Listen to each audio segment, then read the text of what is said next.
Entonces, estábamos viendo las patologías congénitas, ¿no? Primero, buen día, ¿cómo están todos? Los que no les he saludado, los que acaban de llegar. Buen día, doctor. Vamos a continuar con el tema en el que estábamos, patologías congénitas. Y si no me equivoco, nos quedamos en esta diapositiva, ¿no? En las anomalías del uréter distal en el reflujo vesicoureteral. Ahora voy a ir a la anterior por si acaso. Sí, esta vimos. Sí, el riñón de rodura, me acuerdo que vimos. Y aquí vamos a hablar cuáles serán las anomalías del uréter distal. Y vamos a empezar con el reflujo vesicoureteral, aunque creo que hablamos un poco de este, ¿no? A ver, más adelante. Sí, esto ya no vimos. Aquí nos quedamos. Entonces, continuemos. Dentro de los problemas congénitos que estamos hablando de la parte del uréter distal, sabemos que en la parte distal del uréter está el sistema valvular que evita el reflujo, ¿no? Que evita que suba la orina desde la vejiga hasta el uréter. Entonces, si ese sistema valvular está alterado, lo que vamos a tener es este problema, ¿no? El reflujo vesicoureteral. Es una de las alteraciones congénitas más frecuentes, de las malformaciones congénitas más frecuentes, ¿no? Del aparato urinario. Se estima más o menos que 0,51% de los niños tienen reflujo. Ahora, en parte es que es frecuente que se presente esta malformación. Y otro problema es que esta malformación sí va a llevar a problemas, a síntomas y a alteraciones. Entonces también por eso se diagnostica, ¿no? No como otras alteraciones que no dan ningún problema, son hallazgos a veces por estudios de imagen o a veces en autopsia directamente. Entonces, por eso muchas veces no se diagnostica otros problemas, pero al dar alteraciones sí se va a diagnosticar, ¿no? Ahora, el problema es que a veces se diagnostica muy tarde. A veces puede ser que recién van a diagnosticarlo cuando ya el paciente tiene cierto grado de daño renal, ¿no? Entonces, ese es un gran problema. Luego, ¿a qué se refiere el reflujo vesicoureteral? Es la regurgitación de la orina desde la vejiga hacia el uréter, lógicamente, ¿no? Es la definición. Y a través del uréter llega hasta el riñón, que ahí da su mayor daño, ¿no? Que cuando llega al riñón va a ir dañándolo constantemente por el reflujo, por el crecimiento bacteriano y más problemas, y eso va a llevar a daño renal. ¿Ya? Se origina por una anormalidad en la maduración de la unión entre la vejiga y el uréter, donde se encuentra el mecanismo de válvula. A esto hemos hablado también, ahora que me acuerdo, ¿no? Del túnel submucoso ureteral es muy corto. Hemos hablado del túnel, que es la parte final del uréter, que se mete en la vejiga, pero una buena parte de su trayecto es intramural, o sea, dentro del muro vesical pasa. Y si eso es muy corto, nos va a llevar a reflujo. Si hay alteración del mecanismo de válvula y por eso va a subir mucho la orina. Y muchas veces se asocia a válvulas ureterales que se encuentran en una localización anómala, que están posteriores, o también a duplicación completa del tracto urinario.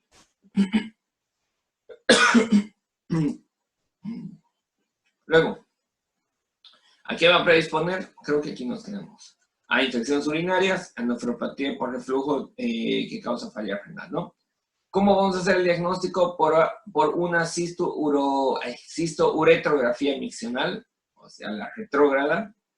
Se le mete contraste transuretral hasta la vejiga por una sonda, y desde la vejiga se le pide al paciente que, mientras está en el fluoroscopio, en los rayos X, que orine.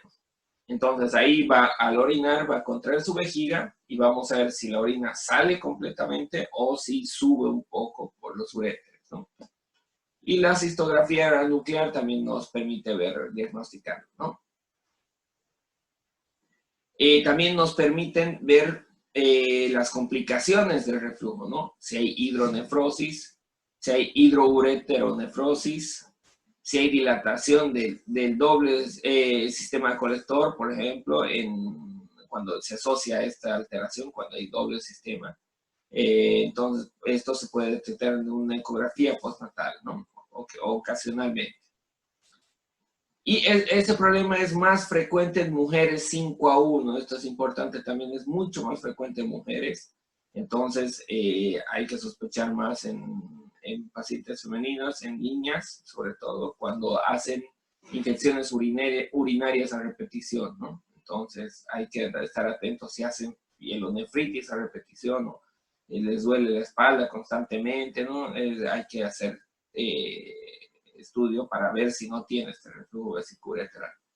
Es difícil a veces hacer el diagnóstico, ¿no? Los síntomas son inespecíficos. Un niño no les va a decir si tengo dolor en región dorsolumbar, urete, o sea, es difícil hacerle la historia clínica a la niña o al niño, ¿no? Entonces es por eso que es difícil, solo a veces se puede diagnosticar por cuadros febriles a repetición, ¿no? El niño presenta fiebre, ¿qué le pasa? Vuelve a presentar fiebre y no saben de dónde, y no saben de dónde hasta que le hacen examen de orina, puede ser que hayan encontrado una infección, bueno, le hacen el tratamiento de la infección, pero no le hacen una cisturografía miccional, por ejemplo, ¿no? Luego otra vez vuelve a hacer fiebre, vuelve a hacer estudio, otra vez infección urinaria, entonces así por ver que se repite y se repite, uno a veces va a sospechar este problema. ¿Qué es un megauréter? Es la dilatación parcial o total del uréter, ¿no? Lógicamente. ¿Por qué se da esto? Por un mal funcionamiento de la parte distal, ¿no? De la parte terminal del uréter. Entonces, existe un defecto en el desarrollo de las fibras musculares de orientación longitudinal. Entonces, las fibras que bajan, que van longitudinalmente con el uréter, están defectuosas en su desarrollo. Por lo que hay una zona que no se relaja, el uréter completamente, todo en la parte inferior está contraído. Eso va a impedir que el flujo de orina sea normal hacia la vejiga. Y como no se relaja la parte superior, como no se relaja la parte distal del uréter, la parte superior del uréter se va a ir dilatando, ¿no? Entonces, lo normal, el diámetro es, miren, finito, medio centímetro prácticamente, 5 milímetros. Y si ya se dilata más de 7 milímetros, ya se considera megauréter, ¿no? De 5 a 7 todavía estamos dudosos, pero más de 7 ya hablamos de un megauréter. Aquí vean, ¿no? Podemos ver bien la vejiga, esto que está con la estrellita, porque ya sabemos, o sea que ya saben, ya se ubican en ecografía, que lo negro es líquido, ¿no? Entonces, acá, bueno, no nos está diciendo dónde está haciendo, muchas veces en las impresiones de la ecografía aquí en una esquina, muestra la parte del cuerpo donde están utilizando el transductor. Aquí tenía que mostrar en hipogastrio. Pero bueno, se identifica relativamente fácil la vejiga, pero lo que se ve es que esta es la unión entre el uréter y la vejiga, y esta es la parte que no se relaja, está constantemente contraída. Y por encima de esto es el uréter muy dilatado, ¿no? Esto sí es un uréter bastante marcado, entonces ahí se puede diagnosticar por ecografía, ¿no? Todavía somos pocos. Estoy silenciando. Ahora sí. Oh, no pasa. Ahora sí. En ocasiones, el uréter se va dilatando tanto que tiene un aspecto sigmoideo más o menos. Va, como en este caso, fíjense cómo este uréter tan dilatado.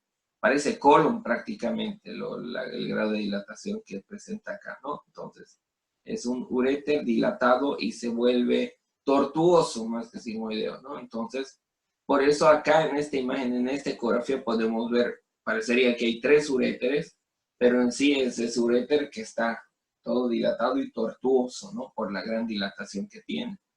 Entonces, y miren acá cómo se ve a nivel ya del patrón de pieza quirúrgica. Vemos la parte final que está toda finita por esa alteración en las fibras y por encima el uréter más grueso que un intestino, ¿no? Muy, muy dilatado. hemos dicho que medio centímetro tiene que medir de diámetro, fácilmente mide 5 o 6 centímetros, ¿no? Entonces, bastante dilatado. Ese es el problema que se presenta con un megauréter, ¿no?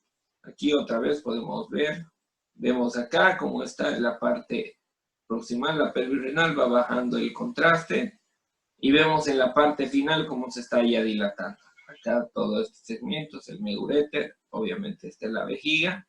¿Qué estudio es? Esta es una urografía, ¿no? Una urografía excretora.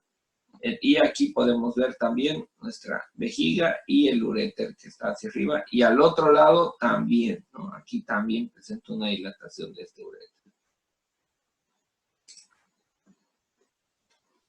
¿Cómo se hace el diagnóstico de este megauréter? Mediante ultrasonografia. Doutor, Sí, sí. esse megauréter pode ser também uma complicação da um paciente chagásico? No, no, no. Buena pregunta. El Chagas principalmente nos afecta a 3 órganos, ¿no? El Chagas nos afecta al sistema nervioso entérico y por eso nos va a dar megacolon chagásico. Por el mismo daño al sistema nervioso entérico nos va a producir megaesófago, aumento del tamaño esofágico, y también nos va a afectar al sistema conductor del corazón, cardioconductor del corazón, por eso nos va a dar una cardiopatía dilatada. Pero a nivel ureteral no se ha visto que vaya a afectar, ¿no? No está descrito, por lo menos, que haya megauréter por el Chagas, ¿no? No se dilata tanto. Es más por el problema este problema congénito que lo estenosa mucho, ¿no? Entonces, descartado, ¿no? De nada, querido. Buena pregunta. Entonces, ¿cómo vamos a diagnosticar? Como hemos dicho, por ecografía, ultrasonografía, es lo mismo que ecografía, y una urografía excretora, que son los 2 estudios que hemos visto acá, ¿no? La ecografía y la urografía excretora, acá también. Entonces, ya sabemos que vamos a encontrar, ¿no? En el mismo informe nos va a decir que el uréter está muy dilatado, en la ecografía y en la urografía podemos ver fácilmente, ¿no? ¿Cuál es el tratamiento de este megauréter? Primero hay que ver qué tan avanzado está, ¿no? Hay que hacer controles ecográficos para valorar la hidronefrosis renal. Mientras sea inferior, mientras solo se encuentre abajo dilatado, por ejemplo, en este caso, vean aquí, no hay mucha dilatación del riñón en sí, de la pelvis renal, pero abajo sí está bastante dilatado. Entonces, en ese caso, hay que ir haciendo controles, ¿no? Entonces, controles ecográficos para ver eso, así como el tratamiento de infecciones urinarias, porque esa es una de las que nos va a complicar con la función renal, nos va a alterar la función renal, ¿no? Y en cuanto veamos que ya no se está controlando las infecciones, que ya no se está ocasionando una hidronefrosis realmente, no solo una ureteronefrosis, entonces el tratamiento va a ser quirúrgico, lógicamente, ¿no? En obstrucciones comprobadas. Entonces hay que ir a operar y lo que vamos a hacer es, como en este caso, ir a resolver ese cuadro. Muchas veces, como queda grande el uréter, lo que se puede hacer es resecar la parte distal y la parte proximal ya se la conecta a la vejiga porque va a crecer, como hemos visto, el uréter. Entonces nos va a alcanzar, por el crecimiento del uréter puede alcanzar para hacer una reconstrucción en ese caso, ¿no? Ustedes me dicen, sacamos el uréter y ¿con qué vamos a reponer? Entonces con eso, con el uréter agrandado, se hace la reconstrucción, ¿no? Otra patología congénita del uréter es el uréter ectópico, ¿no? ¿Qué es el uréter ectópico? Es la inserción ectópica del uréter que se debe a una migración anormal ureteral y resulta en una ectopía caudal, ¿no? Para que entiendan esto, a ver, creo que hay una imagen a continuación. Aquí hay una imagen.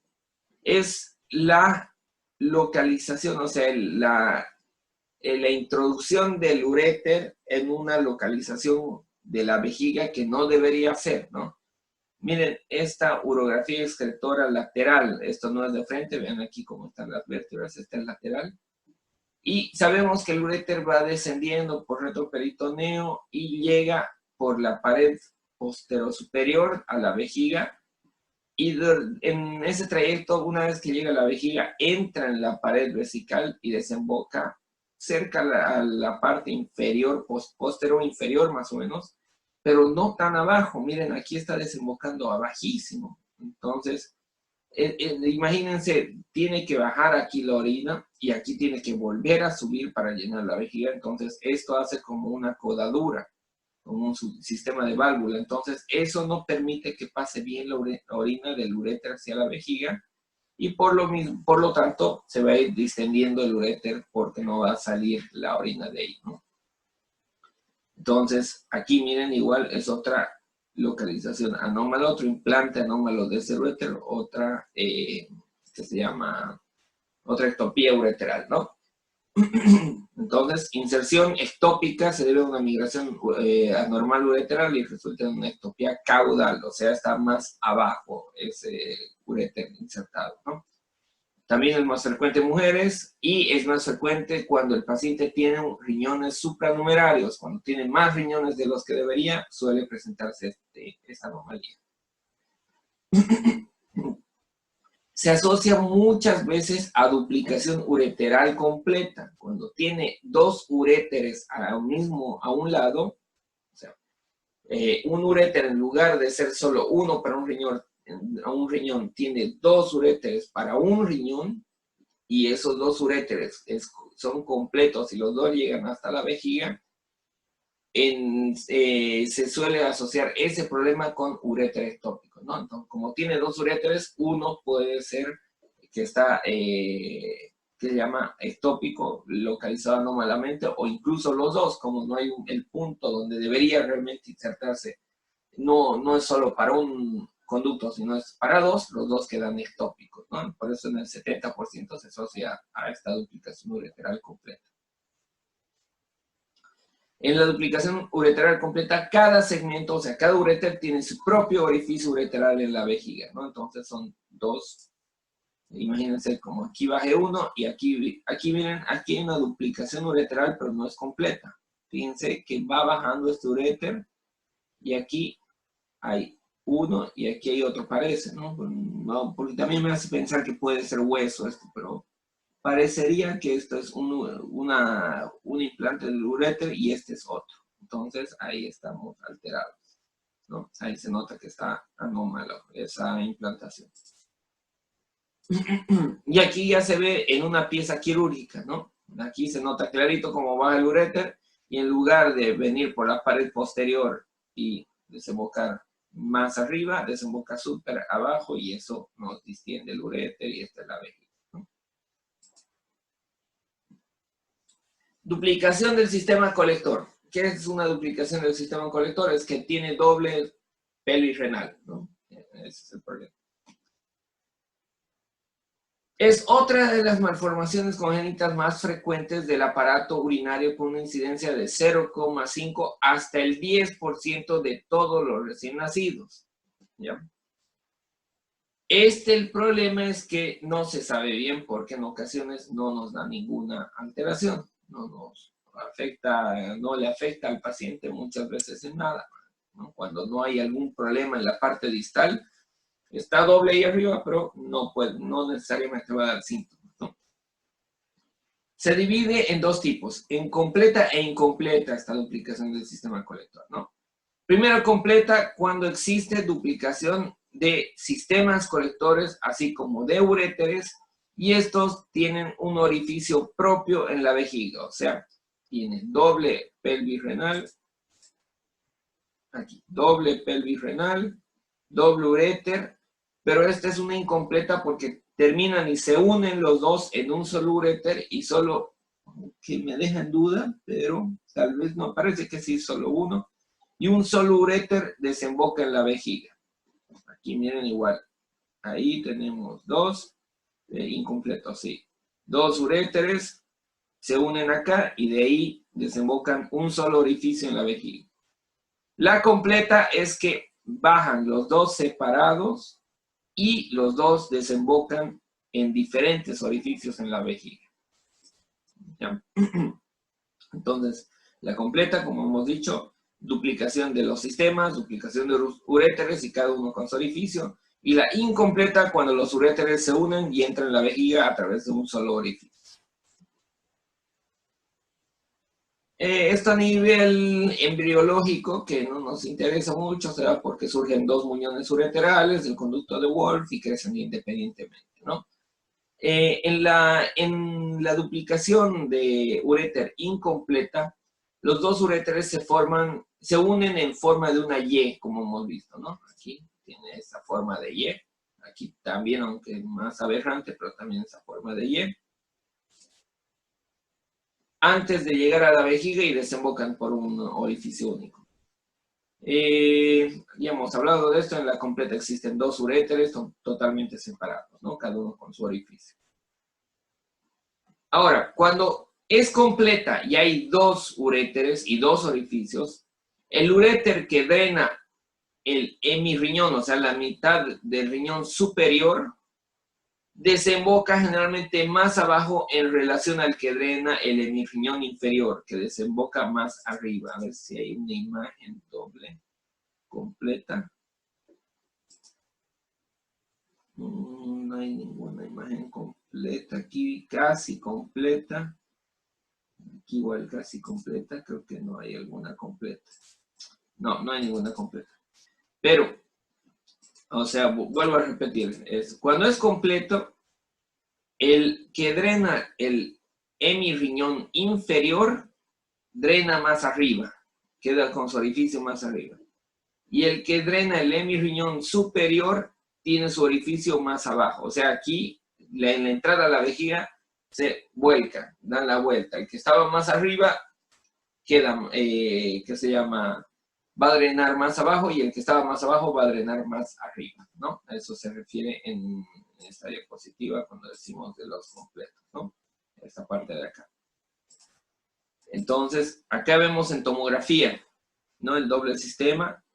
Aquí, bueno, las flechitas no nos ayudan mucho. Más o menos aquí vemos, en vemos un sistema renal, un uréter, un sistema colector, y aquí vemos el otro, ¿no? Aquí se nota clarito. Y más abajo aquí vemos cómo se están uniendo ambos. Las flechas, ahí no les dan caso porque las flechas están por donde sea, pero aquí hay uno de este riñón, que es este mismo, y aquí está el otro de ese riñón, ¿no? Y más inferiormente tenemos ambos ya uniéndose. Y aquí al otro lado, fíjense, también parece que hay, ¿no? Fíjense, aquí uno, aquí otro, aquí se los ve como son dos, y aquí se nota mejor que son dos todavía.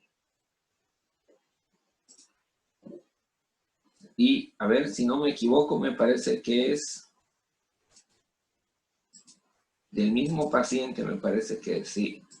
Fíjense, aquí ya es en un estudio, esta es en una radiografía con contraste, una urografía en la cual se está haciendo una reconstrucción, que incluso parece con estudio gamagráfico por el color, pero como veo sus huesos, me hace pensar que es una tomografía, pero así se ve en un estudio gamagráfico, ¿no? Y acá ya vemos con sus diferentes, ¿qué se llama? Con la densidad bien negra todo el sistema urinario en sí. Entonces es lo mismo, ¿no? Sigo mostrando, es lo mismo. Acá, aquí completo, dice que es, a ver si se ve. Acá, aquí se ven los dos uréteres, acá se nota. Uno, miren, este sistema ureteral que está drenando más arriba, y este otro que viene por aquí, no se nota muy bien, está drenando más abajo, de este lado. Aquí se ve que hay doble arriba, clarito. Aquí se ve que sigue habiendo doble aquí abajo, pero no logro ver los dos orificios que lleguen de forma separada. Aquí se notan mejor los dos orificios que llegan de forma separada, ¿no? Y como les digo, las flechas nada que ver porque aquí nos muestra una artroplastía que le han hecho a la paciente, entonces no tiene. Un DIU también, ¿no, doctor? ¿Cómo? Hay un DIU ahí flotando también. Sí, hay un DIU, hay su placa, tiene todo este pobre paciente, ¿no? Entonces, vean, este paciente ya es mayor, ¿no? Lógicamente. Entonces, y vean, a pesar de que tiene doble sistema, Aquí no tiene un uréter dilatado, no tiene hidronefrosis, entonces en este caso muy probablemente haya sido diagnosticada porque le hicieron la placa para ver cómo está su artroplastía a esta paciente, y ahí posiblemente tal vez le hicieron algún otro estudio contrastado y ahí han encontrado su doble sistema, ¿no? Un ureterocele, creo que esto hablamos la otra clase con Jackson, creo que comentó lo de la cabeza de serpiente, la imagen. ¿Qué es un ureterocele? Es la dilatación quística del uréter intravesical, que incluso aquí me parece, aquí sí tiene ese aspecto. Vean, el uréter intravesical está dilatadito, una dilatación quística tiene ese nivel, ¿no? Se presenta una vez cada 4.000 nacimientos. Es un poco más frecuente que el uréter ectópico y es más frecuente en sexo femenino. Fíjense, estas anomalías ureterales son mucho más frecuentes en mujeres, la gran mayoría, ¿no? Casi, no todas, pero la gran mayoría son frecuentes en mujeres. El tamaño puede oscilar entre unos milímetros nada más, súper pequeñita esa dilatación, hasta ser más franca y medir algunos centímetros, ¿no? Y dependiendo de dónde esté esa dilatación, se puede dividir en intravesical o extravesical.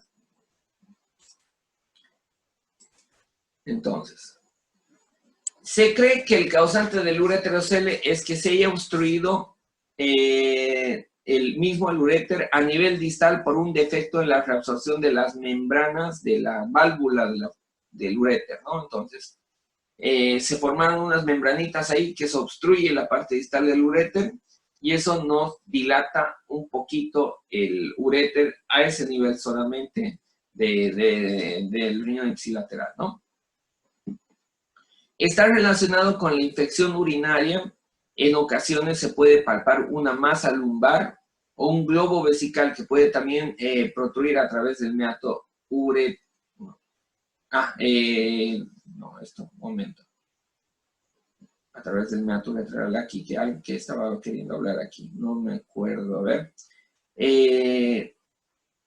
Puede también protruir a través del meato, no, tendría que ser, no, esto no entiendo, esto no me acuerdo a qué le puse.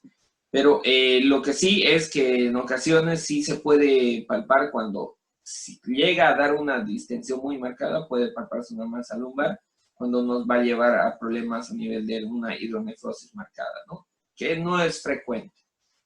¿Cómo se hace el diagnóstico? Mediante una ecografía y una urografía excretora, dando la imagen en cabeza de cobra, cabeza de serpiente, que es esta imagen de acá, como les decía, ¿no? Para que entiendan cómo es un ureterocele, es esto más o menos, ¿ya? Entonces, es una dilatación quística, es como si se formara un quiste en la parte final del uréter, vean aquí arriba en la esquinita. Entonces, el uréter, vean cómo se ha dilatado, dado como un quiste, y tiene su orificio en la parte final, que aquí vemos también el orificio, ¿no? Y como vamos a ver en estudio de contrastado en una urografía, se ve esta imagen así, esa dilatación, como una cabecita de una serpiente, cabeza de víbora o de serpiente, o de cobra, se la conoce, ¿no? Entonces, eso así podemos diagnosticar.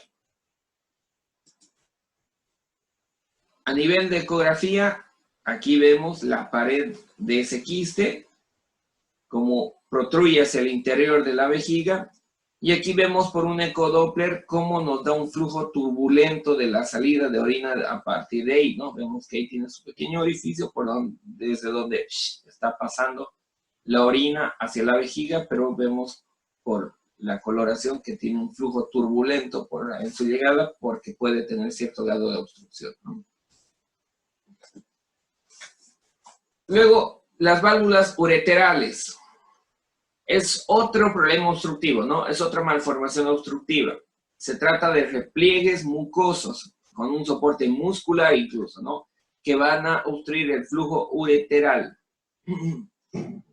Puede encontrarse en todo el trayecto del uréter. Puede estar en la parte superior, media, inferior, en todo, ¿no? El ureterocele es más que todo en la parte final, que puede ser intravesical, como en este caso, o por fuera extravesical, ¿no? Hemos dicho. Pero las válvulas ureterales pueden estar hasta arriba, cualquier parte del uréter, ¿no? Pero tienen mucha más frecuencia en el segmento medio del uréter, las válvulas ureterales, ¿no? Generalmente, ¿cómo vamos a hacer la resolución de este problema? Como va a obstruir, nos puede llevar a hidronefrosis, entonces lo que tenemos que hacer es cirugía para sacar ese segmento afectado. Afecta solo a los recién nacidos de sexo masculino y se produce en aproximadamente 1 cada 8.000 nacimientos. Como hemos dicho, la mayoría de mujeres, es más frecuente a nivel de hombres, ¿no? Y vean acá, esta es la parte superior, llega hasta ahí la orina y después de esa hay la válvula que va a obstruir, de ahí pasa finamente la orina, o en ocasiones, como ven acá, ya han extirpado ese segmento y están intentando pasar una sonda y es tan finito que ni siquiera va a pasar la sonda a la parte final, ¿no? Aquí igual se nota, este es el uréter parcialmente dilatado y aquí está la válvula porque aquí apenas se lo ve el uréter por la finura que tiene, parecería que está cortado incluso. Entonces da ese aspecto, ¿no?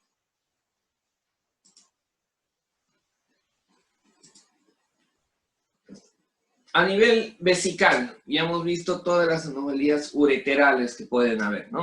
Estamos viendo desde arriba hasta abajo. En vejiga pueden haber muchas anomalías. Puede haber anomalías en el tamaño de la vejiga, puede haber anomalías en el número de la vejiga, en la localización y la cobertura, un montón de problemas, ¿no? Primero, a nivel del tamaño, puede haber una agenesia, que ahí prácticamente no es tamaño, es que no existe vejiga prácticamente, una agenesia vesical, ¿no? Ahora, el aumento muy marcado del tamaño, hay las megavejigas, puede haber vejigas enormes, ¿no? Megavejigas congénitas, por ejemplo, en el síndrome del abdomen en ciruela, en el síndrome de plum belly, que vamos a ver más adelante, también se puede observar esa megavejiga. O también puede haber vejigas pequeñas, una hipoplasia vesical, ¿no? Luego en el número de vejigas puede haber duplicidad vesical, o sea, que se duplicó esa vejiga, que puede ser completa, como en este caso, que hay 2 cuellos vesicales y 2 uretras, vean acá, ¿no? O incompleta, en la cual es solo una vejiga, pero hay un tabique que la divide la vejiga en 2 compartimentos, y generalmente esos 2 compartimentos pueden tener una comunicación entre sí, ¿no? Esta es la imagen de una completa, y de una incompleta me parece que no tengo, pero es cuando es una sola vejiga, pero que está dividida en 2, ¿no? Entonces, obviamente, es más benigna, no da tantas alteraciones, ¿no? Luego, en la localización, como les decía, hay la extrofia vesical. ¿Qué es la extrofia vesical? Es la falta del cierre de la pared anterior de la vejiga, ¿no? Y de la pared anterior abdominal. La vejiga está abierta en el hipogastrio, se la ve a simple vista, se da al niño y está ahí la vejiga visible, exteriorizada, ¿no? Y se suele asociar a otras anomalías a nivel del sistema urinario o reproductor. Por ejemplo, en hombres más que todo se suele asociar alteraciones de la desembocadura del uretra. Esas son epispadias que vamos a hablar más adelante. Anda, Thais, querida, tu mercado. Me acaba de escribir, no hay problema. Entonces, se asocia a epispadias, que es una anomalía de la desembocadura de la uretra, que vamos a ver más adelante, que la uretra, en lugar de desembocar donde debería, en el meato urinario, que generalmente en el hombre es en la punta del glande, desemboca en la parte dorsal del pene. Eso es una epispadia, ¿no? Luego se presenta en 1 de cada 30.000 nacimientos y se debe a una falta del desarrollo de la membrana cloacal, lo cual separa la cavidad amniótica y la vejiga del celoma e impide una formación de la pared anterior. O sea, no se cierra la pared abdominal, eso es lo que quiero que entiendan, ¿no? Que al final esa pared abdominal debería estar cerrado y queda una parte sin cerrarse, abierta, y ahí la tenemos, la vejiga exteriorizándose.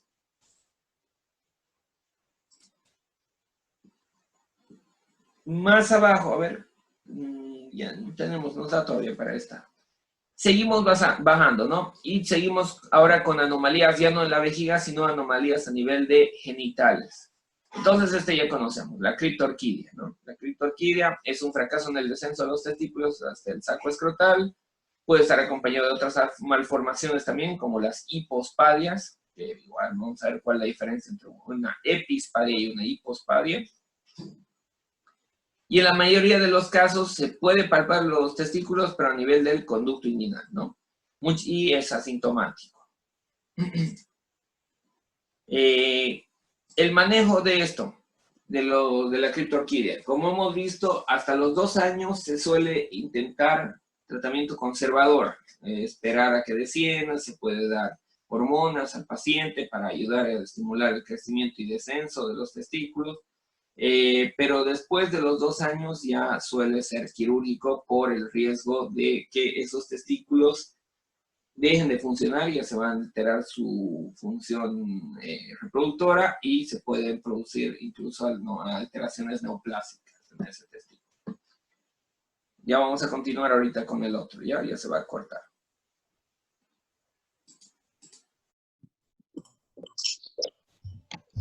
Vayan entrando, vayan entrando. Voy a silenciarlos, mientras tanto todos. Si alguien ya sabe, tiene alguna duda, activa su micrófono y pregunta con confianza. ¿Y dónde estaba? Acá estamos. Aparece a todos, somos 17, 18. ¿Cuántos estamos hace rato? Me parece que son mucho menos que lo que deberíamos hacer. Ojalá vayan entrando todos. 20 y poco, ¿no? Los daría clase ahorita. ¿Cómo me estabas hablando, Anita? No, creo que no era mí. No era mí. Ya, vamos, 22.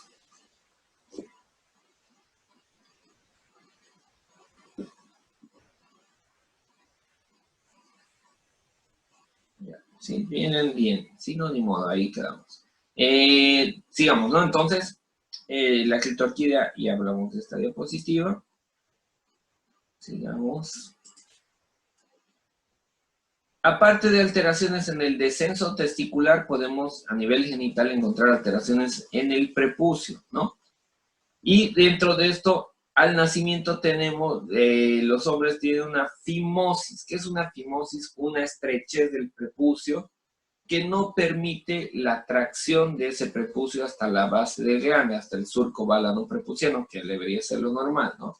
Normalmente, ¿el prepucio qué es? Es la piel que va a recubrir el glande, y lo que en la fimosis lo que pasa es que esa piel está muy estrecha, muy apretada, por así decirlo, y no permite la retracción de esa piel para que quede el glande expuesto. Entonces, a eso se llama fimosis, ¿no?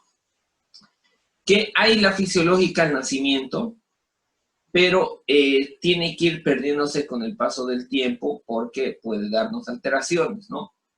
Porque, ¿qué puede pasar con ese caso? Es lo que habla acá. Puede acumularse esmegma. Como esa zona está todo el tiempo cubierta, al bañarse, al limpiarse, en la parte del surco válano prepuciano que va a secretar constantemente, va a tener secreción, no se lo va a poder limpiar porque no se la puede retraer ese prepucio, ¿no? Entonces, por eso, en esos casos, puede haber una acumulación de esmegma y ese puede servir como un caldo, un medio de cultivo para otras patologías, ¿no? Para infecciones y más problemas. Entonces, eso tienen que cuidar. Aparte, estamos hablando que al nacimiento puede ser fisiológica, pero miren, con el paso del tiempo de 6 a 7 años, la incidencia de esa fimosis ya baja bastante al 8%, y en adolescentes, bueno, adultos casi, ya es prácticamente nula, 1%, ¿no? No tiene que haber esa estrechez del prepucio, porque con el paso del tiempo tiene que ir traccionándose eso y poder bajar hasta la base del glande, ¿no? Luego, El 90% de los hombres a los 3 años prácticamente ya tiene el prepucio retráctil, y si no, hay que ver la causa y la solución, ¿no? Que si no se presenta, si no hay una buena retracción de ese prepucio, en ocasiones puede ser quirúrgico el tratamiento, ¿no? La mayoría no es quirúrgico, ¿por qué? Porque se le puede indicar a la mamá del niño o al mismo niño que se traccione, que intente hacer tracciones suaves, pero constantemente, para que eso ayude a bajar ese prepucio, ¿no? Pero en ocasiones, como les digo, cuando es muy estrecho, cuando es muy marcada esa fimosis, nos puede llevar a ¿qué se llama? Necesitar una cirugía para corregir. Luego, otro problema congénito es la afalia. ¿Qué es afalia? Es falta de falo, o sea, agenesia de pene. A eso se refiere a afalia, ¿no? Entonces, ¿por qué se puede dar por una falla en el desarrollo del tubérculo genital, ¿no? Tenemos, bueno, embriología que tendría que ir formándose, pero hay alguna falla a este nivel y no se va a formar, ¿no? Incidencia 1 en 10 hasta 1 en 30 millones de nacimientos, ¿no? Entonces, es muy raro y puede presentarse la muerte muchas veces. ¿Por qué? Porque viene el paciente con otros problemas congénitos también que impiden que tenga una vida normal, y más que todo que son incompatibles con la vida en ocasiones, ¿no? Problemas a nivel renal, otros problemas a nivel reproductor, intestinal, respiratorio, que el niño no puede, no vive prácticamente, ¿no? Cuando tiene un cariotipo, hay en ocasiones el paciente, cuando vemos que tiene un cariotipo normal, 46XY, puede estar el escroto bien desarrollado, los testículos descendidos, pero el pene puede estar con esa falta, ¿no? Esa agenesia de todas formas. Mientras que si tiene un cariotipo anómalo, puede no presentarse esto, ¿no? El escroto no está bien desarrollado, puede tener, se llama una separación a nivel escrotal, los testículos no se encuentran en las bolsas escrotales, entonces también vamos a encontrar otras anomalías ahí para que nos puedan llevar a pensar en una alteración cromosómica, ¿no? Como no tiene pene, necesitamos saber hacia dónde va a drenar el sistema urinario, ¿no? Porque cómo va a orinar este paciente si tiene agenesia de pene. Entonces, la uretra generalmente se encuentra abierta en el recto, o puede estar ubicada en un orificio uretral cercano al ano, ¿no? En la parte perineal, si no tiene pene, ahí va a drenar esta uretra, ¿no? Entonces, lógicamente, va a haber un poco más de probabilidad de que el paciente tenga infecciones urinarias a repetición, ¿no? Sobre todo si está cerca al ano. Si está abierto al recto, seguro va a tener muchas infecciones si no se resuelve eso, ¿no? ¿Y qué otras malformaciones se encuentran asociadas? Puede presentar criptorquidia, puede presentar reflujo vesicouretral, riñón en herradura, agenesia renal, ano imperforado, anomalías musculoesqueléticas y cardiopulmonares, ¿no? Que era esto lo que les decía, que puede llevar a que el paciente muera muchas veces, ¿no? Si tiene un problema muy grave. Entonces, si vemos esta anomalía, hay que ir a evaluar otros posibles problemas que presente el paciente. ¿Sí? En este caso, ¿se puede llegar al diagnóstico morfológico? ¿Cómo diagnóstico morfológico, Mónica? O sea, cuando todavía está en útero, ¿no? Haciendo morfología, prenatal. ¿se puede llegar?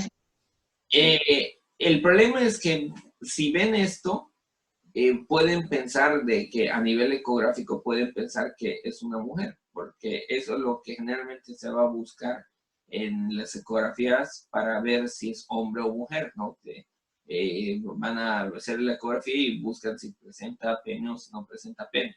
Entonces muchas veces pueden ver que no hay, pero piensan que es mujer, y cuando nace ya se encuentran con el problema, ¿no? Por eso ahí tienen que hacer un cariotipo para ver si realmente tiene cariotipo masculino, 46XY. Ahora, si no encuentran en la ecografía y, digamos, por alguna razón sospecharan de esto, lo que hacen es un estudio de cariotipo intraútero, inútero, ¿no? Pueden hacer una toma de líquido amniótico, una amniocentesis, y ahí si ven que es X y 46XY, ya tienen el diagnóstico de una falia, ¿no? Ahí sí encontrarían. Pero el problema es que uno puede ver eso y dice, es mujer, y listo, porque no está muy seguro a nivel ecográfico, ¿no? Gracias. Nada, Anita. Otro problema que presenta la formación congénita es el pene inconspicuo. Más o menos quiere decir pene escondido, ¿no? Vean cómo se presenta aquí en la foto y aquí cómo se presenta en el esquema. Es un pene aparentemente pequeño, pero con una longitud normal desde la sínfisis del pubis hasta la punta del glande, ¿no? Vean acá, parece mínimo, ¿no? Prácticamente que ni tiene acá, ¿no? Entonces, por eso es aparentemente pequeño, pero realmente cuando se mide los cuerpos esponjosos, cavernosos, desde el pubis hasta el glande, vemos que sí tiene el tamaño normal, ¿no? Puede ser congénito porque nació con mucho tejido subcutáneo, porque nació muy inferior ese pene o algún problema. O puede ser adquirido, que en ocasiones el paciente, esto puede pasar que se llama en gorditos sobre todo, ¿no? Ahí crece mucho el tejido adiposo de esta zona y ya estaba un poco escondido y termina de esconderse más, ¿no? Y se lo conoce también con estos otros términos, pene enterrado, atrapado o empalmado, ¿no? Entonces, el tratamiento suele ser quirúrgico. Lo que se suele hacer es se abre la piel, lo exteriorizan, como aquí vemos en este esquema, y van a hacer una liposucción de toda la grasa de esa zona púbica para que quede más exteriorizado, ¿no? Gracias a Dios sí lo tiene bien formadito, pero el problema es que está escondido y hay que exteriorizarlo. Lo que les decía hace rato, las epispadias y las hipospadias. ¿Qué son epispadias? Epispadias es esta de acá, por ejemplo, son esta y esta. Es una apertura de la uretra en una localización anómala que es la epispadia en el dorso del pene está abierta. Vean cómo viene aquí la uretra y está abierta hacia acá, hacia el dorso, hacia la parte superior. Por eso epi, ¿no? Epi de superior, generalmente.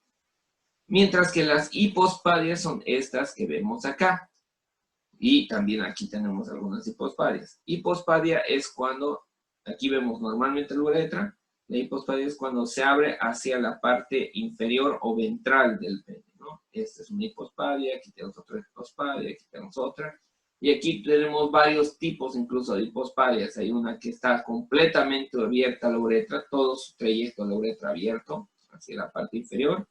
Aquí la mitad más distal, aquí justo al medio, y en ocasiones puede ver solo la puntita que está abierta en la parte inferior, ¿no? Entonces son aperturas anómalas de la uretra a nivel del pene, que puede ser en el dorso o puede ser en la parte ventral, y dependiendo de eso se llama epi o hipospadia. Por último, creo que esta es la última, si no me equivoco, otra alteración congénita, la duplicación peneana, ¿no? La duplicación peneana en la cual suele duplicarse, suele presentarse un doble pene en los niños.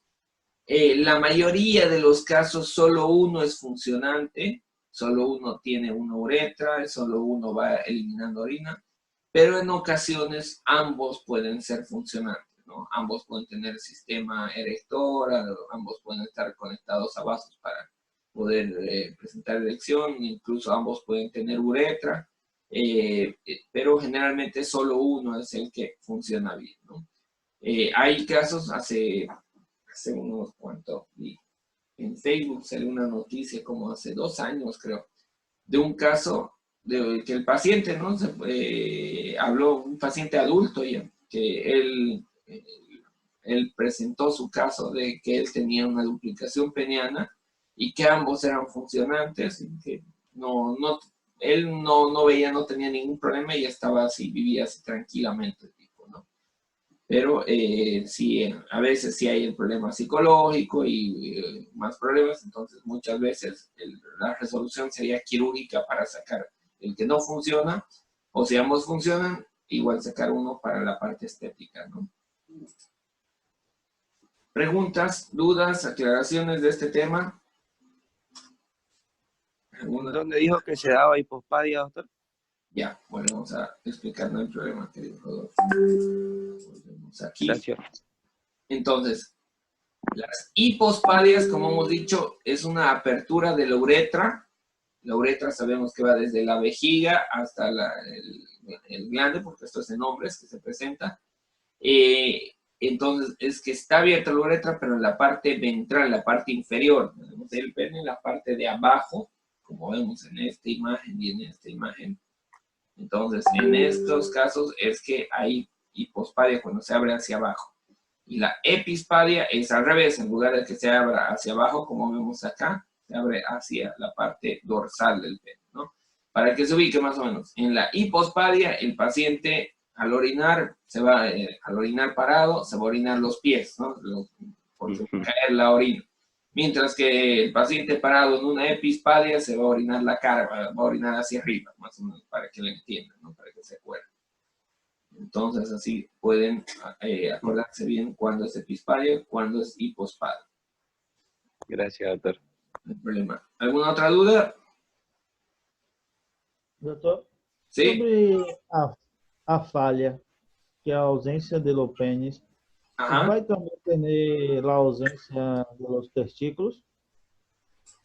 ¿Va a tener? Me pregunta si va a tener testículo. Sí. Depende.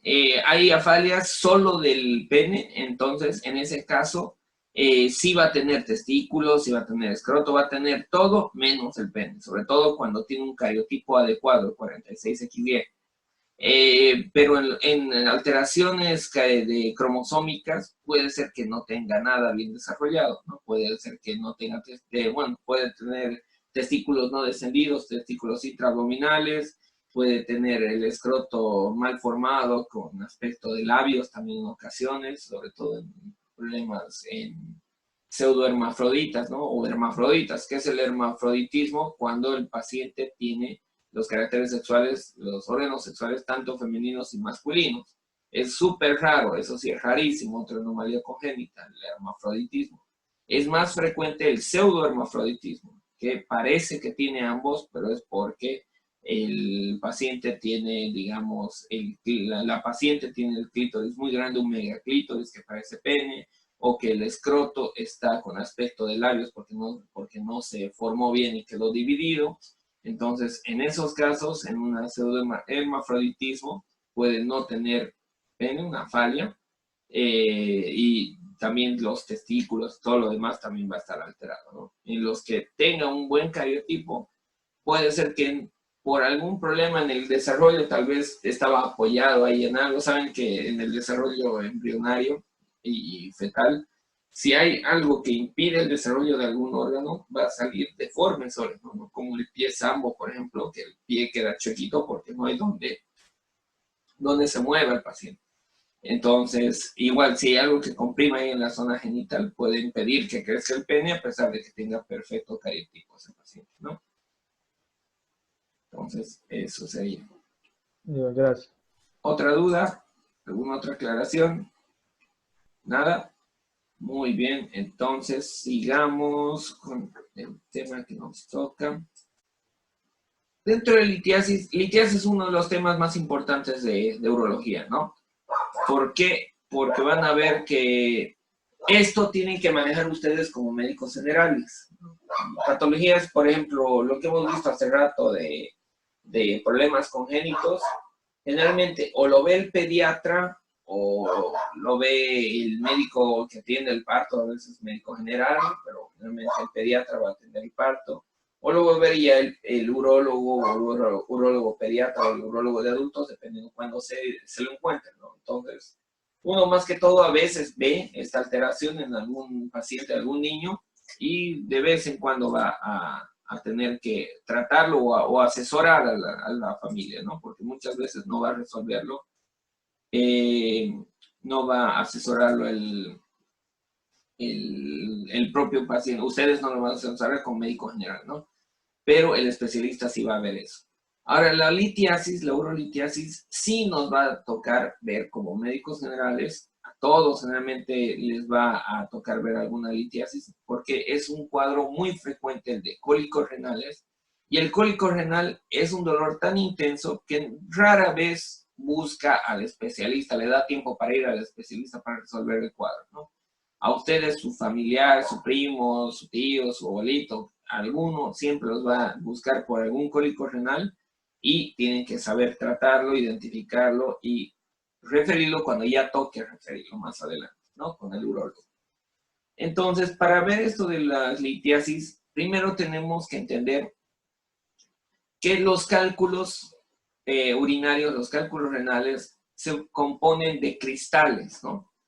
Entonces, a nivel de... Sabemos que el riñón va a eliminar diferentes sustancias y estas sustancias en ocasiones pueden concentrarse, puede eliminar alguna sustancia muy exageradamente, por ejemplo, el calcio, y esa eliminación exagerada del calcio va a hacer que que ese calcio excretado en exceso haga que se formen cristales, microcristales de este calcio y vayan pegándose estos cristales unos a otros, ¿no? Y es así que se va a llegar a formar un cálculo de poco a poco, ¿no? Un cálculo no se forma de la nada un cálculo grande. Lo que pasa es que de poco a poco va creciendo ese calculito que en inicio puede ser microscópico y de poco a poco va creciendo hasta ya darnos el problema que van a dar es una obstrucción también, ¿no? El gran problema de los cálculos es que van a obstruir la vía urinaria. Entonces, para entender esa formación de los cálculos, tenemos que saber los componentes que pueden tener esos cálculos, de qué pueden estar hechos esos cálculos, ¿no? Al hablar de componentes, la mayoría de las veces puede ser un solo el componente, que solo puede estar formado de una sola cosa, ese cálculo, pero en ocasiones hay cálculos que están formados de mezcla, de combinación de esto. Por ejemplo, vamos a ver que puede haber cálculos de calcio, pero que se han formado sobre un cálculo de ácido úrico, por ejemplo. Que primero el ácido úrico empezó a formar un calculito y de ahí vino el calcio y se pegó a eso y aumentó de tamaño, ¿no? Entonces, ¿cuáles son los componentes de los cálculos que se pueden presentar? Primero, lo más frecuente, el componente más importante para los cálculos suele ser el oxalato de calcio, ¿no? Una aclaración, vean, de calcio hay diferentes tipos. Hay oxalatos, hay fosfatos, hay carbonatos de calcio, hay varios tipos, pero el más frecuente suelen ser los cristales de oxalato de calcio. ¿Qué es el oxalato de calcio? Les voy a mostrar aquí. Cristales oxalato de calcio en orina. Ahorita vamos a compartir esta imagen.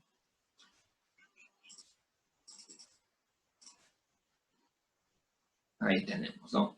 Estos son los famosos cristales de oxalato de calcio. Se ven así como unas pirámides más o menos, ¿no? Bueno, pirámides vistas desde arriba, pero una forma piramidal extraña. Entonces, si el paciente, miren, acá hay unos cuantos, pero en esta imagen, a ver cuándo me deje mostrar, aquí vemos muchos más cristales de oxalato de calcio. Y en ocasiones puede eliminar mucho más todavía, ¿no? Entonces, todos estos son cristales de oxalato de calcio que cuando se eliminan de forma muy exagerada en la orina, ahí nos va a llevar el problema de que se van a precipitar. ¿Qué es precipitar? Que se van a quedar pegados hacia la pared, hacia la mucosa de las vías urinarias y van a ir agrupándose, acumulándose para llegar a formar cálculo, ¿no? Entonces, ese es el de oxalato de calcio. Un ratito que me voy a acomodar esto. Volvamos a nuestro tema, ¿no? Entonces, los de oxalato de calcio representan más o menos el 65% de los cálculos. Entonces, es lo más frecuente encontrar cálculos de oxalato de calcio. Luego de calcio hay otros que son los fosfatos, los cálculos de fosfato de calcio, pero son menos frecuentes, solo un 5%, ¿no? Entonces, no tan frecuente. Y todavía menos frecuente, hay otros fosfatos que no son de calcio. Fosfato no cálcico también menos frecuente todavía, ¿no? Es muy raro. Otro que es muy importante son cálculos de compuestos purínicos. ¿A qué se refiere eso? A derivados de las purinas, ¿no? De compuestos nitrogenados, que más o menos son un 30%, el 28-30%, ¿no? Entonces, esos de compuestos purínicos, dentro de esos tenemos, por ejemplo, los cálculos de ácido úrico, que son uno de los más importantes, ¿no? De ácido úrico, de urato de amonio, de urato sódico, de santina. Y aquí también está uno que no está aquí todavía anotado, que son los cálculos de... Ay, se me fue el nombre, ¿cómo se me fue el nombre? De estrubita, los cálculos de estrubita. Aquí voy a anotarlos. Estrubita. ¿Bien?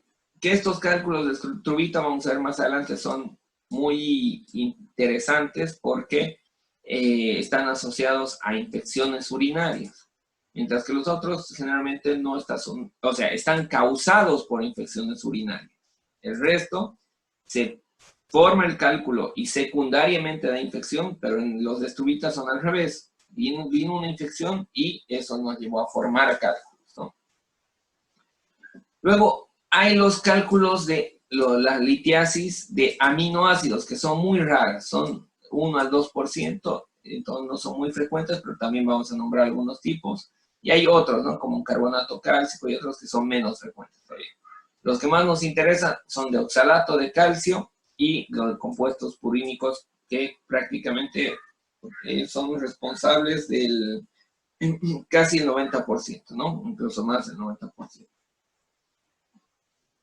Ahora, al hablar de cálculos, de la formación de cálculos, tenemos que ver en quién se presenta más esto.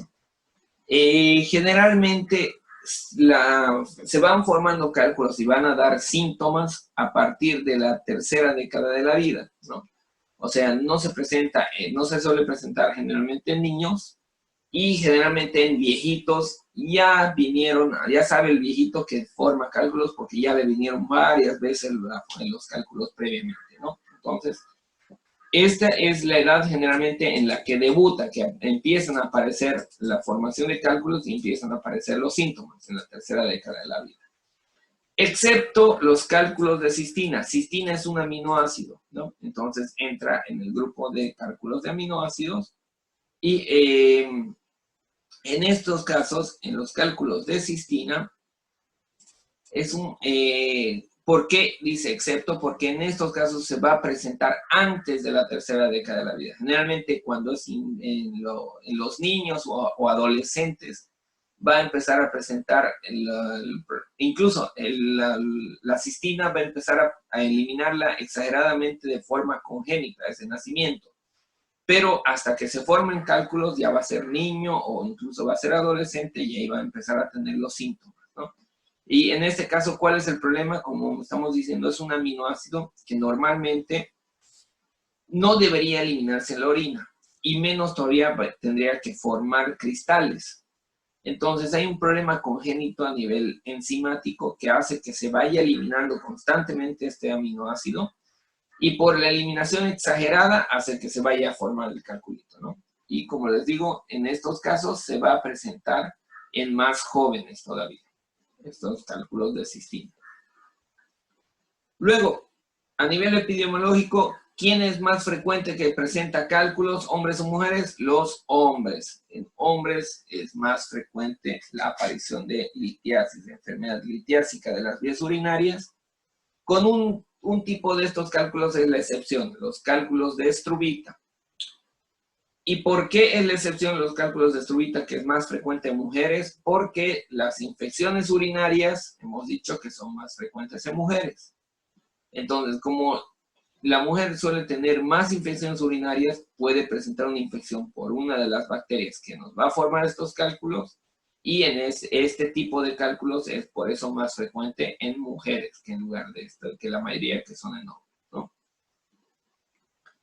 Otro dato muy importante, que esto es lo que odian los pobres pacientes formadores de cálculos, es que tiene una alta recidiva, ¿no?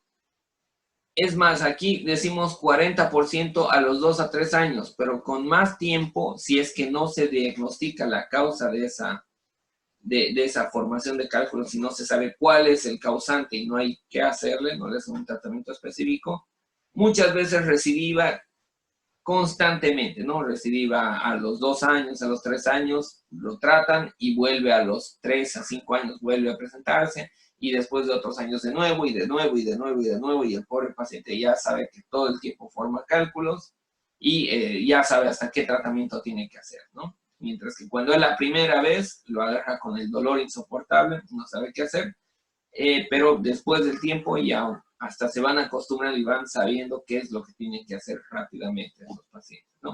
Entonces tiene una gran recidiva, aquí decimos 40% a 2 a 3 años, pero a más tiempo va a tener incluso mayor recidiva, ¿ya?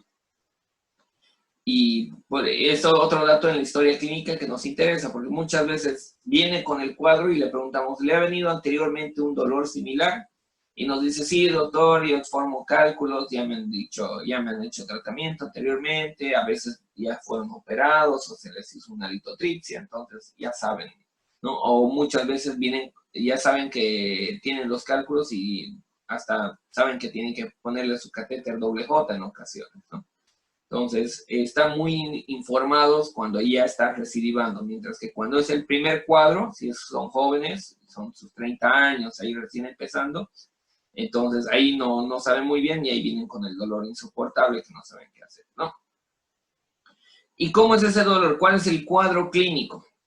El cuadro clínico vamos a dividir, bueno, el cuadro clínico nos interesa ahorita lo más frecuente que van a ver ustedes, que es el cólico renal, ¿no? El cólico renal es el cuadro que se presenta en una litiasis en la forma aguda. Vamos a ver cómo se resuelve la forma aguda, o sea, cómo se va a resolver un cólico renal. Y también tenemos que ver qué vamos a hacer cuando ya pasó el cólico, y el paciente sigue con el cálculo que no está saliendo, qué vamos a hacer a un nivel más prolongado, ¿no? Entonces tenemos que ver el tratamiento tanto agudo como crónico de esta litiasis. Ahora, el cuadro clínico generalmente debutan con un cólico renal. ¿Qué es esto? Es un dolor en la fosa lumbar. Entonces el paciente va a tener dolor en la zona dorso-lumbar, en el ángulo costo-vertebral, y va a estar irradiado hacia la zona de flanco y genitales. Esto ya hemos visto en semiología, ¿no? El dolor donde se localiza, la irradiación donde va.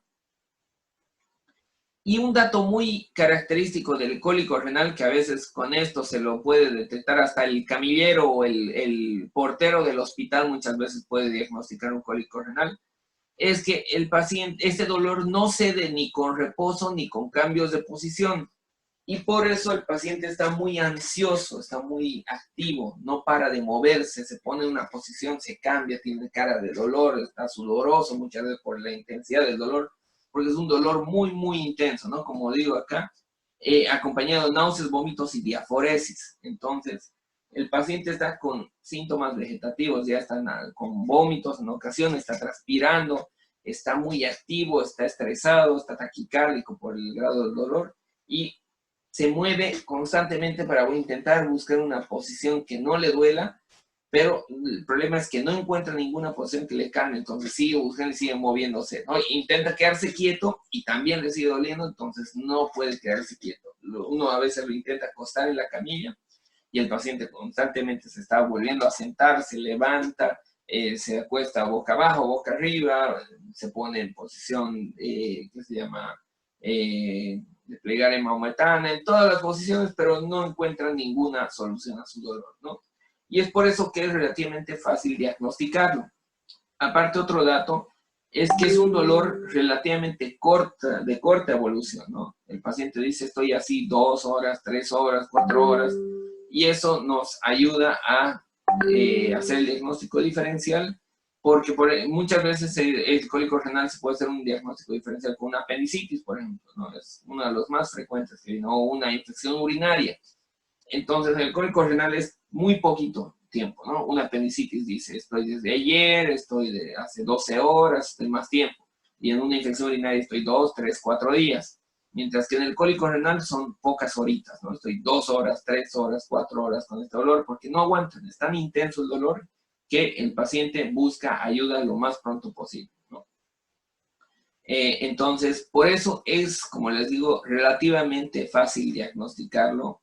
Ustedes a distancia lo ven así inquieto al paciente, les dice, me duele atrás, ya en la zona lumbar y en el flanco, casi seguro que es cólico renal. Y aparte, ¿qué más suele presentar el paciente? El paciente nos dice que está orinando rojo, está con hematuria, ¿no? Muchas veces puede tener hematuria macroscópica, entonces si nos dice eso más, ya casi seguro que es un cólico renal. Ahora, en ocasión la hematuria es microscópica, donde el paciente no va a saber y recién con exámenes de laboratorios que se va a diagnosticar, ¿no? Entonces, ese es el cuadro del cólico renal, ¿no? Luego, a medida que va bajando la piedrita, va a empezar a tener síntomas irritativos. ¿Se acuerdan que hemos hablado de los síntomas irritativos en la semiología? ¿Quién me dice algunos síntomas irritativos? A ver, antes de que se termine el tiempo para que no se salga. ¿Cuáles son los síntomas irritativos? ¿Nadie? El pendejo musical y la frecuencia. Disuria. A ver, ¿quién me estaba hablando? Bruno, Mateus. Ya, tener Disuria, tenesmo vesical. Exactamente, Rodolfo. Muy bien. Son los síntomas de irritación de la vejiga, ¿no? Como estamos diciendo, es que la vejiga está irritada y por eso orina queda rectito, polaquiuria. Disuria puede tener, tenesmo vesical. Entonces, todo puede tener hasta urgencia miccional. Entonces, el paciente tenía el dolor, pero ya va bajando y empieza a tener estos síntomas de que quiere orinar cada ratito, de que le termina de orinar y sigue sintiendo las ganas. Entonces, todos estos síntomas también se van a presentar a medida que va bajando esa piedrita, ¿no? Algunos casos, en los cálculos purínicos, en los de struvita, de ácido úrico, o los de aminoácidos, o los de cistina, a veces pueden dar una clínica diferente. ¿Por qué? Porque en estos casos puede ir creciendo lentamente el cálculo y en lugar de ir a obstruir la vía urinaria, lo que va a hacer, va creciendo a nivel del sistema pielocalicial y va modelando los cálices. Y nos va a dar estos cálices, estos cálculos en coraliformes o en asta de venado que hemos hablado, ¿no? ¿Se acuerdan? Entonces, en ese caso no va a dar una obstrucción súbita del sistema urinario, sino va a dar una obstrucción lenta y progresiva. Y en esos casos no va a presentar este cuadro de cólico renal. A veces se diagnostica, le hacen una ecografía u otro estudio y ven que tiene tremendo cálculo y nunca tuvo un cólico renal. Entonces, ¿y por qué se da esto? Porque nunca se distendió súbitamente la cápsula renal. Que se acuerdan que el dolor era por esa distensión de la cápsula de Gerota. Entonces, en estos casos, de estos cálculos, puede que no tenga esta clínica del cólico renal,